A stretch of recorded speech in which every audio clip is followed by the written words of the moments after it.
نبیانو کی آلا معتبر مدنی زړګی مې تا پسې خوږیږي د زړه سر قدرمنو اوریدونکو ستاسو پام راړو د الحاج مولوي محمد یاسین فهیم صاحب د رسول الله صلی الله علیه وسلم سپېڅلې نصیحتو خپرونې ته په دې هیله چې دا خپرونې تر پایه پورې واورئ او پوره ګټه ځینې واخلئ. خوږیږي د زړه سر مدني ای په نبیانو کې آلا. بسم الله الرحمن الرحيم. الحمد لله رب العالمين حمد الشاكرين، الصلاة والسلام على سيد الأنبياء والمرسلين سيدنا ونبينا وشفيعنا ومولانا محمد وعلى آله وأصحابه الطيبين الطاهرين. قدرمنو اوریدونکو د ژوند د لارې د خپرونې مینوالو السلام علیکم ورحمة الله وبرکاته. ستاسو روغتیا او خوشحالي د پاک رب نه غواړم په دې هیله چې د صحت او عافیت جامې په تن ولرئ او خوشحالي مو په برخه وي. دا دی زه محمد یاسین فهیم د ژوند د لارې د خپرونې په وړاندې کولو کې ستاسو په خدمت کې یم. زموږ د نن ورځې خپرونې موضوع بیا هم د سرور کائنات محمد رسول الله صلی الله علیه وسلم نصیحتونه. د رسول اکرم صلی الله علیه وسلم شپږدېرشم نصیحت دا دی چې تاسو خوراک ورکوئ، همدارنګه سلام اچوئ او د دې ترڅنګ د شپې لمونځ کوئ. د خوراک ورکولو نه مطلب دا دی چې تاسو فقرا او مساکینو سره همدردي کوئ، او د سلام اچولو مطلب دا دی چې کله تاسو تیریږئ که څوک پیژنئ که نه پیژنئ هغه مسنونه طریقه چې د رسول الله دا دومره وی چې السلام علیکم ورحمت الله. ځکه سلام داسې اوبه دي چې د مسلمانانو په زړونو کې د محبت میوې ته لا وده ورکوي. او د سلام په اچولو که هغه کس د ستا دوست هم نه دی هغه به یو ورځ د ستا حمیم او ستا دوست وګرځي. او د شپې لمانځنه تهجد مراد دی، ځکه رسول اکرم صلی الله علیه وسلم فرمایي چې په شپه کې الله رب العزت لپاره داسې یو ساعت دی چې په هغه کې که تاسو د دنیا او د آخرت خیر وغواړئ الله به هغه تاسو ته درکوي، او دا هره شپه وي. نو که د شپې په آخره حصه کې پاڅو اودس وکړو او څو رکاته مونځ د الله لپاره وکړو، د خپل لاسونه رب ته پورته کړو، هیله ده چې الله رب العزت به د دنیا او د آخرت خیر موږ ته راکوي. حضرت ابو هریره رضی الله تعالی عنه فرمایي چې ما محمد رسول الله صلی الله علیه وسلم ته وویلې چې یا رسول الله، زه چې کله تا وینم د ستا په لیدلو باندې ډیر خوشحالیږم او سترګې مې یخیږي. نو ما ویل یا رسول الله ما ته د هر شي په اړه ووایه. رسول اکرم صلی الله علیه وسلم راته ویلې ابو هریره هر شی له اوبو پیدا شوي. ابو هریره فرمایي چې ما بیا رسول الله ته ویلې ای د الله رسوله داسې شی راوښیه چې د هغه په کولو جنت ته داخل شم. داسې عمل راوښیه چې د هغه په عملي کولو زه جنت ته داخل شم، الله مې جنت ته بوزي. نو رسول الله صلی الله علیه وسلم راته ویلې چې خوراک ورکوه. مطلب دا چې فقراو و مساکینو سره مرسته کوه او په زړه کې د اخلاص او صداقت ته ځای ورکه. د دې پر څنګ ته سلام اچوه. کله چې په لاره باندې تیریږي که ستا ماشوم مخې ته راځي یا مشر مخې ته راځي، مخکې د دې نه چې هغه په تا باندې سلام واچوي تر پرې سلام واچوه. ځکه رسول الله فرمایي البادی بالسلام بریء من الکبر، څوک چې په سلام باندې شروع کوي د نورو نه مخکې هغه د کبر نه پاک وي. همدارنګه صلې رحمي کوه او د شپې په داسې وخت کې چې ټول خلک ویده وي لمونځ کوه، په سلامتي سره به جنت ته داخل شي. دا د رسول اکرم صلی الله علیه وسلم وینا ده. ابن ابي دنیا و همدارنګه امام احمد رحمه الله دا حدیث په خپل مسند کې روایت کړی دی. د رسول اکرم صلی الله علیه وسلم په دې لنډ نصیحت کې چې سخت کارونه هم نه دي، زموږ د دنیا او د آخرت خیر نغښتی دی، خو په دې شرط چې موږ یې په خلاصو غوږونو واورو او د خپل په ورځني ژوند کې هغه موږ عملي کړو. همدارنګه حضرت ابو مالک اشعری د رسول اکرم صلی الله علیه وسلم نه روایت کوي، فرمایي چې رسول اکرم صلی الله علیه وسلم وفرمیل په جنت کې داسې خونې دي چې د باندې برخه یې له دننه او دننه برخه یې له باندې ښکاري، یعنی دومره شفافې او صافې دي. دا خونه الله رب العزت د هغه چا لپاره جوړه کړې ده چې خلکو ته خوراک ورکوي، سلام اچوي او د شپې په داسې وخت کې چې خلک ویده وي هغه پاڅیږي لمونځ کوي. نو قدرمنو اوریدونکو، مسلمانانو ورونو او خویندو، چې ستاسو کور ته یو فقیر او مسکین راشي ور وډبوي، د الله په نامه تاسو نه یو څه غواړي، هغه مه ناهیلې کوئ. که څه په کور کې لرئ ور یې کړئ، او که څه نه لرئ هغه ته ډیره ښه خبره وکړئ، او د کبر و غرور نه ځان وساتئ. څوک هم چې مخې ته راځي د رسول الله صلی الله علیه وسلم د وینا مطابق په هغو باندې سلام اچوئ، او د رب العزت نه ځان لپاره او تاسو لپاره دا توفیق غواړم چې الله توفیق راکړي چې د شپې په آخره حصه کې پاڅو او د خپل رب ته ودرېږو، وژاړو او د تزرو واجزي لاسونه پورته کړو چې دا د محمد رسول الله عادت هم و. هغه څوک چې تهجد لمونځ کوي د هغه عادت وي، د هغه په چهرت کې به نورانیت پروت وي، او الله رب العزت به تل لپاره هغه د بدو کړنو نه ساتي. دا تجربې ثابته کړې ده. په چهره کې نورانیت او تل لپاره متوجه کېدل ښو کارونو ته، دا د هغه خلکو عادت دی چې هغه د تهجد لمانځه لپاره پاڅي او ډیر په اخلاص سره رب ته درېږي. همدارنګه حضرت عبدالله بن عمر بن عاص رضی الله تعالی عنه د رسول اکرم صلی الله علیه وسلم نه روایت کوي، فرمایي چې یو کس راغی رسول اکرم صلی الله علیه وسلم نه یې پوښتنه وکړه چې ای الاسلام خیر. ان رجلا سأل رسول الله صلی الله علیه وسلم ای الاسلام خیر قال تطعم الطعام وتقرئ السلام على من عرفت ومن لم تعرف. رواه البخاري ومسلم. یو سړی راغی رسول اکرم صلی الله علیه وسلم ته، د رسول اکرم صلی الله علیه وسلم نه یې پوښتنه وکړه چې د اسلام غوره عمل څه دی. رسول اکرم صلی الله علیه وسلم ورته وفرمیل چې ته اوږو ته خوراک ورکړي او پر هغه چا چې ته یې پیژنې او که نه پیژنې سلام واچوي. دا په اسلام کې بهترین عمل دی. نو راشي چې رسول الله صلی الله علیه وسلم دا نصیحتونه اول خپله په خلاصو غږونو باندې واورو، عمل پرې وکړو او بیا خپلو اولادونو ته د دې تعلیم ورکړو. بله ورځ چیرته ناستو، یو ماشوم راغی کوټې ته، پلار یې د سریال پوښتنه ترېنه کوي چې د هغه نوم څه دی، د هغه نوم څه دی، د هغه نوم څه دی. دا ورته نه وایي بچیه چې ته کوټې ته راغلې تا ولې سلام وانه چوه، بچیه ته چې کوټې ته راغلې تا ولې د میلمنو سره روغبړ ونه که، او دا یې ترې پوښتنه ونه کړه چې د ستا رب څوک دی، ستا پیغمبر څوک دی، او دا یې ترې پوښتنه ونه کړه چې آیا تا نن سبق ویلی که نه دی ویلی. داسې پلار به هم د الله په حضور کې درېږي، الله رب العزت به د دغه اولاد په اړه د داسې پلار نه پوښتنه کوي. الله رب العزت دې په موږ رحم وکړي. الله رب العزت دې موږ ته د نیکو اعمالو توفیق راکړي. د رسول اکرم صلی الله علیه وسلم 22 نصیحت هغه دا دی چې تاسو د خپلو ګاونډیانو او د همسایګانو عزت کوئ.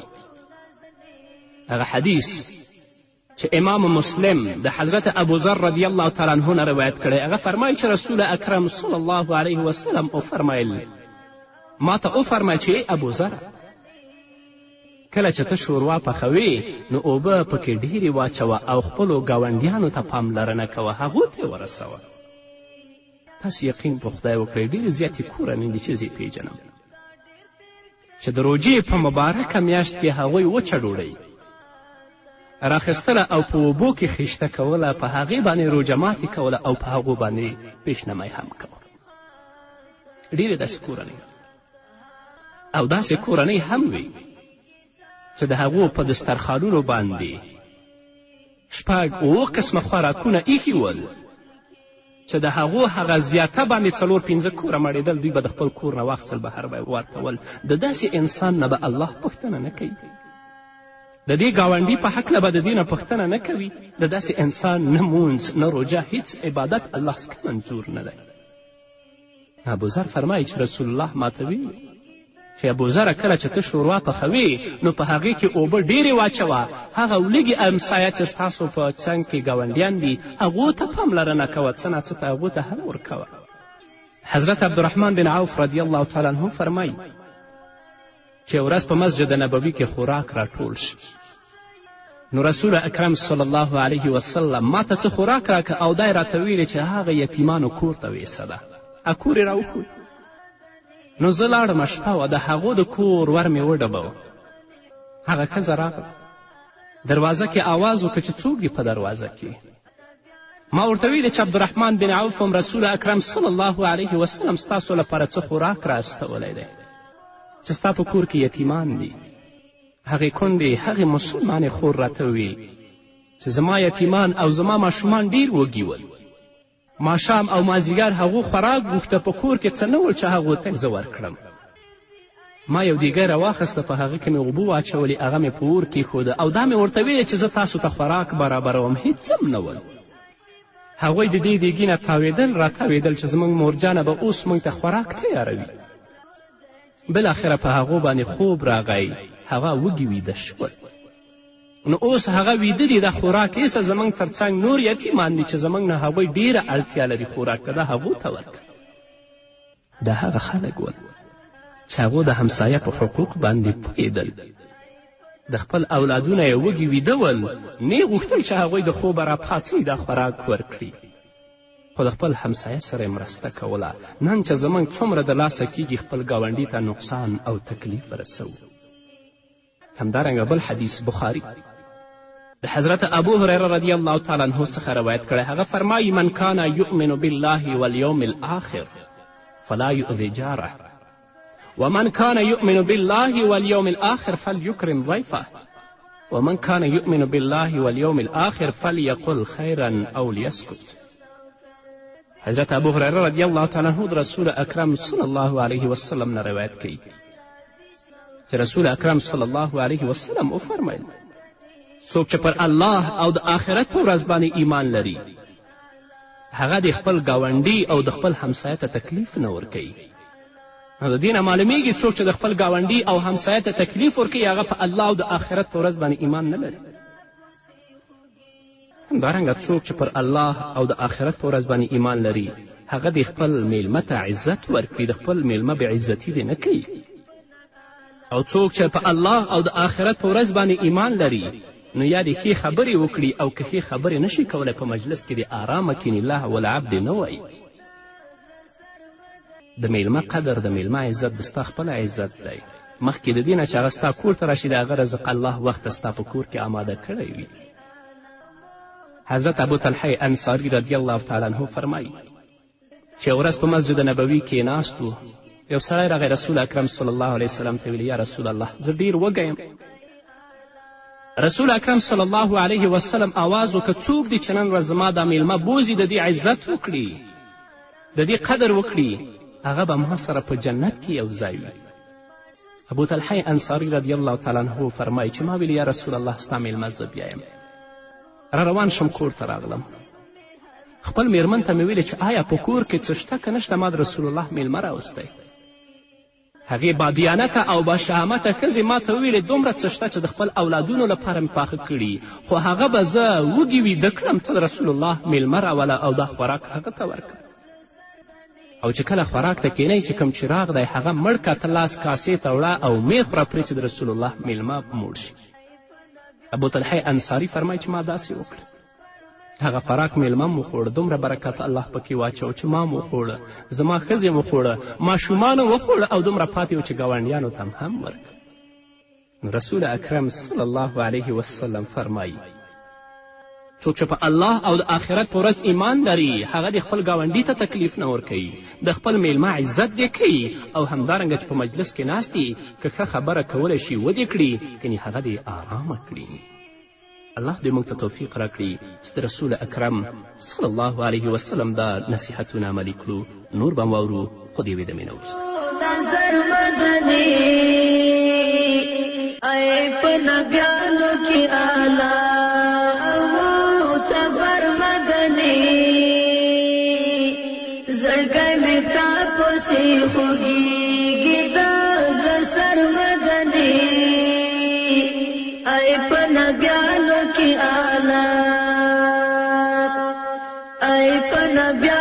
کې اعلی معتبر مدني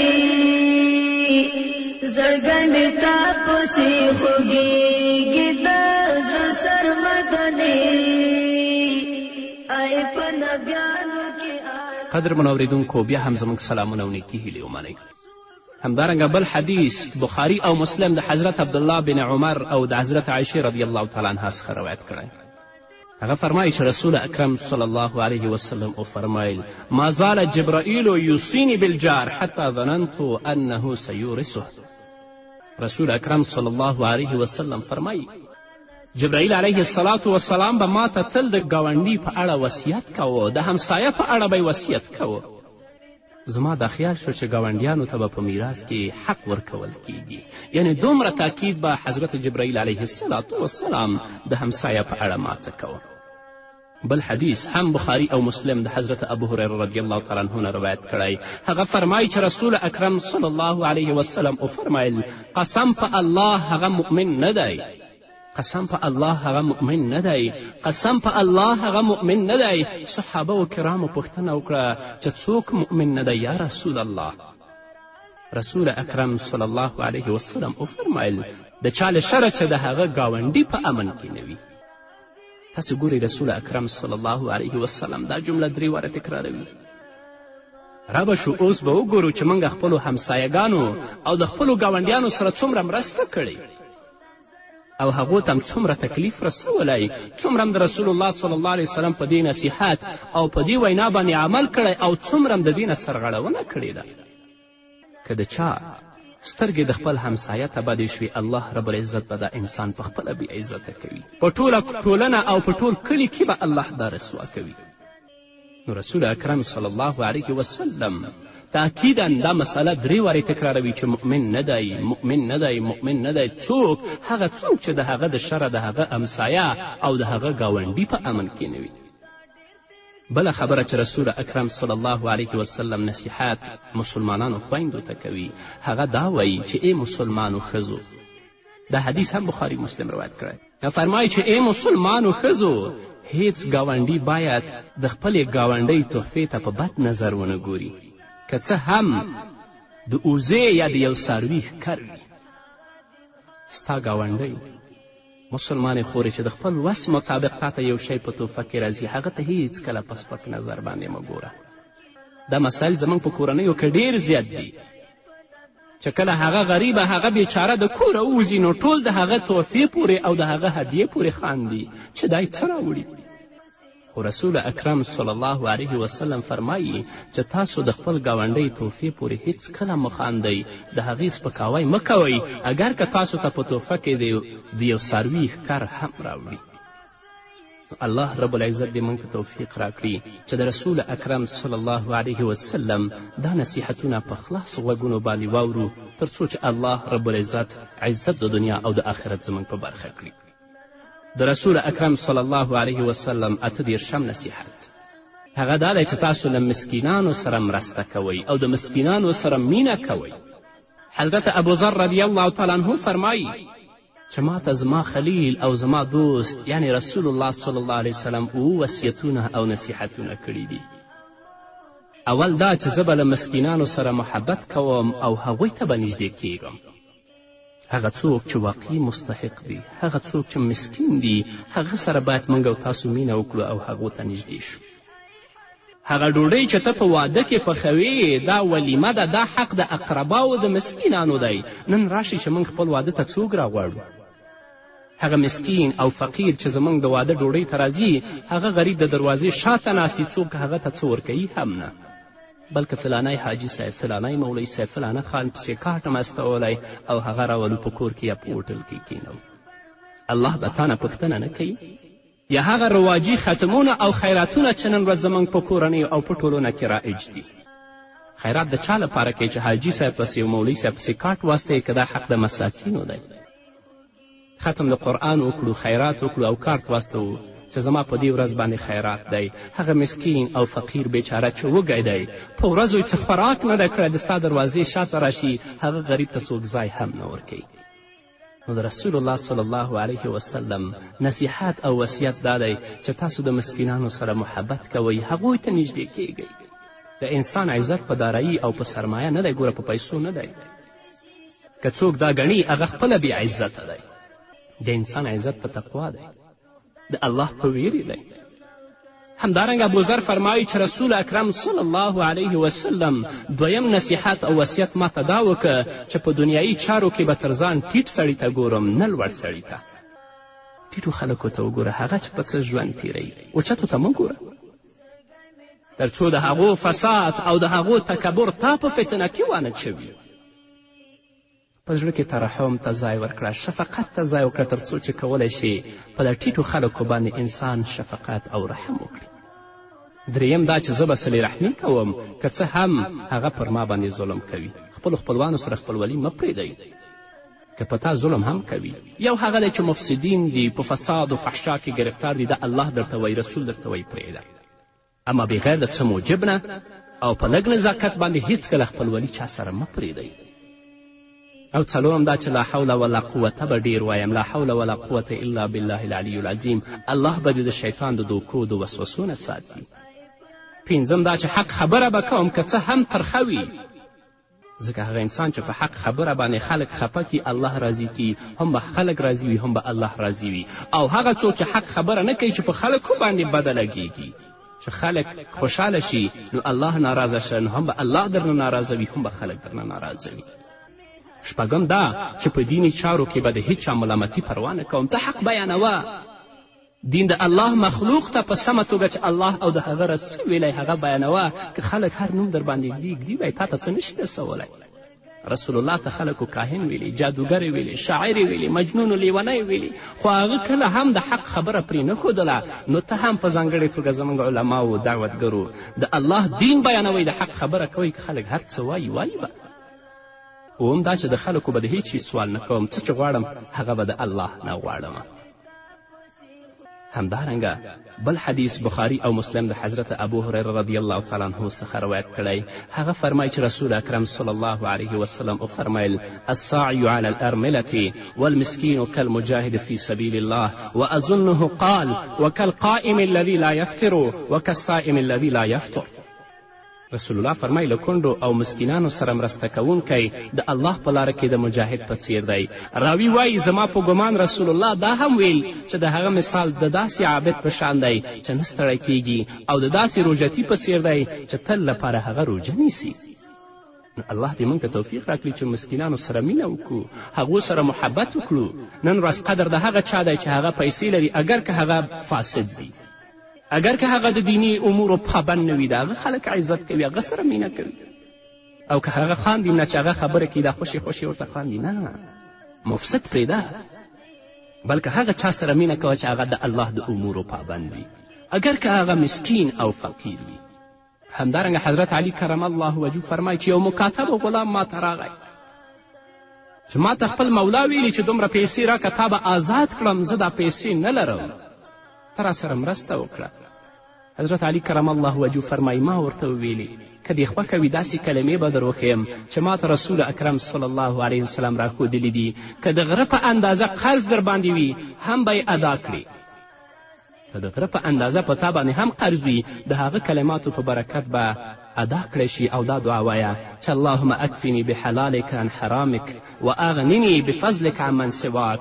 ای الله د حرام په مقابل کې خپل حلال مال ما ته راکافي کړي او د خپل فضل په واسطه مې له نورو مستغني کړي. نو دا د تل لپاره زموږ ستاسو په ژبه باندې ورد وي او الله دې توفیق راکړي چې د رسول الله دا نصیحتونه واورو، چې الله عزت د دنیا او د آخرت راکړي. په همدې هیله قدرمنو اورېدونکو دا وه زموږ د نن ورځې خپرونه چې ستاسو درانه حضور ته وړاندې شوه. تر بلې خپرونې پورې چې زه بیا هم ستاسو درانه حضور ته راځم، تاسو ټول په پاک رب سپارم. پاتې ژوندم نیکمرغه، ښاد، بریالي او کامیاب اوسئ. نن هغوی نه منې حکمونه ستا اثر مدني، نن هغوی نه منې حکمونه ستا اثر مدني. ای په نبیانو کې اعلی، ای په نبیانو کې اعلی او معتبر مدني. پسې خوږیږي د زړه سر مدني ای په نبیانو کې اعلی او صاف دې ډېر دي ای حبیبه زه به کوم یاد کړم او صاف دې ډېر دي ای حبیبه زه به کوم یاد کړم خو لاک لاک شکر ده چې زما دلبر مدني خو لاک لاک شکر ده چې زما دلبر مدني ای په نبیانو کې اعلی ای په نبیانو کې اعلی